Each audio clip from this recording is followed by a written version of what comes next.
Hello students, welcome to third sem computer department. હવે આપણે chapter number 2ની ચર્ચા કરી રહ્યા છે. અલ્ગોરિધમ્સ બધા ચાલતા હતા. લગભગ મેં તમને કીધું હતું પહેલાં જ લેક્ચરમાં ચર્ચા કરી હતી ચેપ્ટર 2ની શરૂઆતમાં કે લગભગ તમારા 8થી 10 જેવા ઇમ્પોર્ટન્સ અલ્ગોરિધમ છે એટલા આવશે, બરાબર છે. જેટલા ઓપરેશન્સ સ્ટ્રિંગ પર પરફોર્મ થાય છે બધાના એલ્ગોરિધમ્સ આવે છે, બરાબર છે. હવે પ્રીવિયસ લેક્ચરમાં તમને યાદ હશે કે આપણે ચર્ચા કરી હતી અપર કેસમાંથી લોઅર કેસ અને લોઅર કેસમાંથી અપર કેસમાં કન્વર્ટ કરવા માટેનો જે એલ્ગોરિધમ છે એના વિશે આપણે ચર્ચા કરી હતી, બરાબર છે. હવે આજે આપણે ચર્ચા કરીએ છીએ સ્ટ્રિંગ એપેન્ડિંગ. આના માટેનો એલ્ગોરિધમ છે. હવે એપેન્ડિંગનો મતલબ શું થાય તો જો ડેફિનેશન લખી છે અહીંયા કે appending means add new string at end of the existing string, બરાબર છે. એટલે કોઈ એક સ્ટ્રિંગ આપેલી છે અને એ સ્ટ્રિંગના પાછળ વધારાની આપણે કોઈ સ્ટ્રિંગ નવી એડ કરવી હોય તો એને એપેન્ડિંગ કહેવાય, બરાબર છે. તો એપેન્ડિંગ ધ સ્ટ્રિંગ માટેનો એલ્ગોરિધમ આપણે આજે જોઈએ છે. તો જો લખ્યો છે સ્ટેપ 1.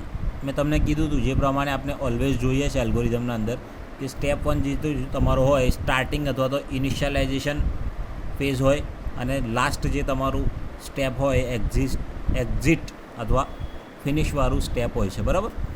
તો જો સ્ટેપ 1માં આપણે શું કર્યું છે ઇનિશિયલાઇઝેશન I0 અને J ટેન્ડ્સ ટુ 0, બરાબર છે. I એવું સમજો કે તમારી એક્ઝિસ્ટિંગ સ્ટ્રિંગ છે, બરાબર. એટલે કે તમારી જે આપેલી સ્ટ્રિંગ છે એ, અને જે તમારી જે છે એ એપેન્ડિંગ સ્ટ્રિંગ મતલબ પાછળથી જે જોઈન કરવાની છે એ સ્ટ્રિંગ માટેનો વેરિયેબલ લીધો છે, બરાબર. એટલે બે વેરિયેબલ શોર્ટમાં આપણે ડિક્લેર કર્યા છે. પહેલો વેરિયેબલ એટલા માટે ડિક્લેર કર્યો છે કે જે આપેલો છે, અને બીજો વેરિયેબલ એટલા માટે ડિક્લેર કરે છે કે જે પાછળથી તમને એડ કરવા માટેનો છે. એટલે I અને J નામના બે વેરિયેબલ લીધા. હવે બંનેમાં આપણે શું કર્યું છે જોઈ શકો છો તમે ટેન્ડ્સ ટુ 0 લીધા છે. કેમ 0? કારણ કે 0 એટલા માટે લેવાનું કે સ્ટ્રિંગનો એરો જે છે એ તમારો પહેલા કેરેક્ટર પર હોવો જોઈએ, ત્યાંથી શરૂઆત થાય, બરાબર છે. એટલા માટે આપણે 0 લેવું પડે. હવે સ્ટેપ 2માં શું કરે છે જુઓ, to reach at end of the string. એટલે કે ધારો કે સ્ટ્રિંગ 1 તમારી છે કોમ્પ COMP, બરાબર છે, એટલું આપેલું છે. અને સ્ટ્રિંગ 2 તમારી જે છે એ શું છે તો કે UTER. એટલે કોમ્પ્યુટર આખો જે શબ્દ છે એનું અડધી સ્ટ્રિંગ તમને આપેલી છે અને અડધી જે પાછળની સ્ટ્રિંગ છે એ તમને એડ કરવાની છે. એના માટેનો આપણે એલ્ગોરિધમ કરીએ છીએ, એવું તમે સમજો, બરાબર છે. તો જો આપણે શું કરીએ છીએ તો to reach at end of the text. એટલે કે જે પહેલી સ્ટ્રિંગ આપેલી છે એના એન્ડ સુધી આપણે પહોંચવાનું છે. તો કેવી રીતે પહોંચીશું તો જો અહીંયા કન્ડિશન મારી છે વાઇલ I એ જે છે તમારી સ્ટ્રિંગ છે, લેન્થ ઓફ ટેક્સ્ટ એટલે આખી જે લેન્થ આપેલી હોય ત્યાં સુધી પહોંચવાનું છે. ત્યાં સુધી ઓપરેશન શું કરવાનું તો કે I ટેન્ડ્સ ટુ I+1. એટલે ધારો કે first time I tends to 0 હું લઉં એટલે તમારો એરો C પર છે, એટલે કે પહેલા કેરેક્ટર પર છે, બરાબર છે. હવે પહેલા કેરેક્ટર પર હોય પછી હું શું કરીશ તો કે આખી લેન્થ સુધી પહોંચવાનું છે તો I ટેન્ડ્સ ટુ I+1. એટલે ફર્સ્ટ ટાઈમ I તમારો એરો C પર આવશે, પછી બીજી વખત I+1 કરું એટલે O પર આવે, ફરીથી I+1. હવે O જે વખત તમે O પર પહોંચો તે વખતે તમારો IO કહેવાય, બરાબર છે. પછી ફરીથી I+1 કરું એટલે તમારો એરો M પર જાય, ફરીથી M પર આપણે જઈએ ત્યારે તમારો I જે છે એ M થઈ જશે.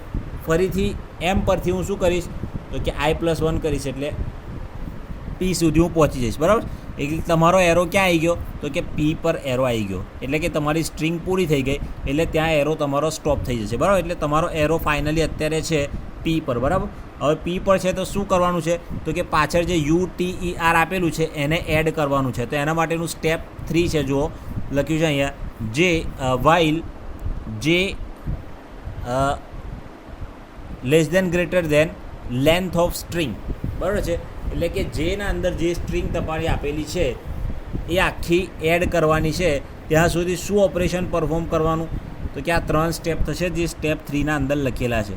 સ્ટ્રિંગ ઓફ J કન્વર્ટ થશે સ્ટ્રિંગ ઓફ I અથવા ટેક્સ્ટ ઓફ I. એટલે સ્ટ્રિંગ જે તમારું જે છે UTER છે અને એ કન્વર્ટ શેમાં કરવાનું છે કારણ કે એડ કરવાનું છે એટલે આઈમાં અથવા ટેક્સ્ટ ઓફ આઈમાં કન્વર્ટ કરવાનું છે. એટલે સ્ટ્રિંગ જે કન્વર્ટ થશે આખી UTER 1/1 કેરેક્ટર એડ થશે. એ કયા ઓપરેશનની મદદથી થશે? તો નીચે 2 અને 3 નંબર જે આપેલું છે એના મદદથી થશે. બરાબર છે. તો ટૂંકમાં કોમ્પ આપેલું છે, પાછળ UTER ટ્રાન્સફર થશે. બરાબર, 1 નંબરનું સ્ટેપ એ લખેલું છે. સેકન્ડ નંબરનું સ્ટેપ જે છે સ્ટેપ 3ના અંદર એ શું લખ્યું છે?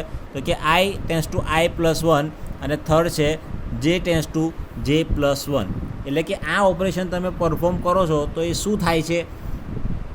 તો કે J+1 થાય છે. મતલબ કે એવું સમજો કે જે વાળી સ્ટ્રિંગ જે તમારી છે એ UTER છે, તો પહેલી વખત તમારો એરો હશે U પર. બરાબર, તો U પર હશે એરો, તો એ ટ્રાન્સફર થશે તમારી સ્ટ્રિંગ ઓફ આઈમાં.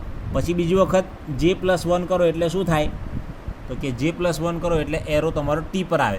ફરીથી J+1 કરો એટલે શું થાય? તો કે E પર આવે. ફરીથી J+1 કરો તો શું થાય? તો કે R પર આવે. તો એ જે સ્ટેપ 3ના અંદર જે ત્રીજું સ્ટેપ છે એ એના માટેનું છે કે દર વખતે સ્ટ્રિંગના અંદર એકનો ઇન્ક્રીમેન્ટ કરવાનો. અને I → I+1 શેના માટે છે? તો કે દર વખતે સ્ટ્રિંગ તમારી એક કેરેક્ટર એડ થાય છે, જેમાંથી ટ્રાન્સફર થઈને આઈમાં ઉમેરાય છે, એટલે આઈના અંદર એકનો વધારો થાય છે.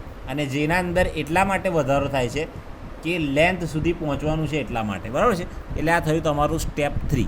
ઓકે, સ્ટેપ 3 થઈ જાય પછી સ્ટેપ 4 શું છે? તો કે તમારી પ્રક્રિયા જે છે, પ્રોસેસ આખી છે એ સક્સેસફુલી કમ્પ્લીટ થઈ ગઈ છે. તો રાઇટ ઓફ ટેક્સ્ટ એટલે કે સ્ટ્રિંગ 1 તમારી જે છે એને પ્રિન્ટ કરાવી દેવાની. એટલે કે કોમ્પ એક હતું અને એક UTER હતું, તો આખો ભેગો કેરેક્ટર 2 સ્ટ્રિંગને એપેન્ડ કરી તો તમારો આન્સર આવ્યો કોમ્પ્યુટર. ઓકે, તો એને સ્ટ્રિંગને પ્રિન્ટ કરાવી દેવાનું અને ફાઇનલી એ વસ્તુ થઈ જાય એટલે પછી એને સ્ટોપ કરી દેવાનું, એક્ઝિટ કરી દેવાનો. અહીંયા તમારો એલ્ગોરિધમ પૂરો થાય છે. બરાબર છે. હવે અહીંયા તમારું ચેપ્ટર નંબર 2 કમ્પ્લીટ થાય છે. હવે ચેપ્ટર 2માં આપણે ઓલમોસ્ટ જે ઇમ્પોર્ટન્ટ એલ્ગોરિધમ હતા 8 એલ્ગોરિધમ એ મેં કવરઅપ કરવાનો ટ્રાય કર્યો છે.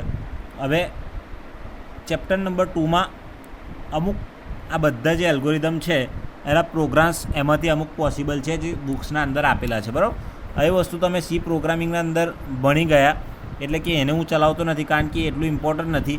એક્ઝામ ઓરિએન્ટેડ તમારો એલ્ગોરિધમ ઇમ્પોર્ટન્ટ છે, કારણ કે મોસ્ટલી તમારા એક્ઝામમાં એલ્ગોરિધમ પૂછાતા હોય છે, પ્રોગ્રામ્સ પૂછાતા નથી. કદાચ હાર્ડલી એકાદ પ્રોગ્રામ પૂછવો હોય 3 કે 4 માર્ક્સમાં તો પૂછી શકાય. બરાબર છે.